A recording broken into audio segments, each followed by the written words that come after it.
An Exodus reading. Today is February 26th. Our reading from Exodus is chapter 7. The Lord replied to Moses, "See, I place you in the role of God to Pharaoh with your brother Aaron as your prophet. You shall repeat all that I command you, and your brother Aaron shall speak to Pharaoh to let Israelites depart from his land.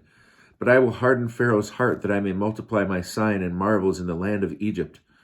When Pharaoh does not heed you, I will lay my hand upon Egypt and deliver my ranks, my people the Israelites, from the land of Egypt with extraordinary chastisements. And the Egyptians shall know that I am the Lord, when I stretch out my hand over Egypt and bring out the Israelites from their midst." This Moses and Aaron did as the Lord commanded them, so they did. Moses was 80 years old and Aaron 83 when they made their demand on Pharaoh. The Lord said to Moses and Aaron, "When Pharaoh speaks to you and says, 'Produce your marvel,' you shall say to Aaron, 'Take your rod and cast it down before Pharaoh. It shall turn into a serpent.'" So Moses and Aaron came before Pharaoh and did just as the Lord had commanded. Aaron cast down his rod in the presence of Pharaoh and his courtiers, and it turned into a serpent. Then Pharaoh, for his part, summoned the wise men and the sorcerers, and the Egyptian magicians in turn did the same with their spells. Each cast down his rod, and they turned into serpents. But Aaron's rod swallowed their rods. Yet Pharaoh's heart stiffened, and he did not heed them as the Lord had said. And the Lord said to Moses, "Pharaoh is stubborn. He refuses to let the people go. Go to Pharaoh in the morning as he is coming out of the water, and station yourself before him at the edge of the Nile, taking with you the rod that turned into a snake. And say to him, 'The Lord, the God of the Hebrews, sent me to you. Let my people go, that they may worship me in the wilderness. But you have paid no heed until now. Thus says the Lord, by this you shall know that I am the Lord. See, I shall strike the water in the Nile with the rod that is in my hand, and it will be turned into blood, and the fish in the Nile will die.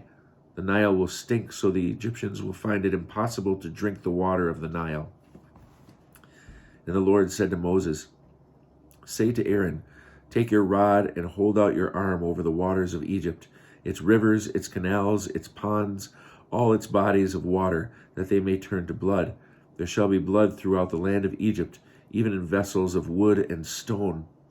Moses and Aaron did just as the Lord commanded. He lifted up the rod and struck the water in the Nile in the sight of Pharaoh and his courtiers. And all the water in Nile was turned into blood, and the fish in the Nile died. The Nile stank so that the Egyptians could not drink water from the Nile, and there was blood throughout the land of Egypt.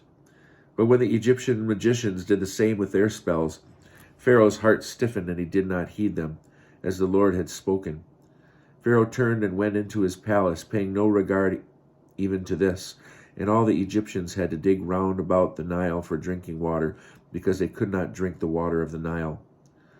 When 7 days had passed after the Lord struck the Nile, the Lord said to Moses, "Go to Pharaoh and say to him, 'Thus says the Lord, let my people go, that they may worship me. If you refuse to let them go, then I will plague your whole country with frogs. The Nile shall swarm with frogs, and they shall come up and enter your palace, your bedchamber, and your bed, the houses of your courtiers and your people, and your ovens and your kneading bowls. The frogs shall come upon you and on your people and on all your courtiers.'"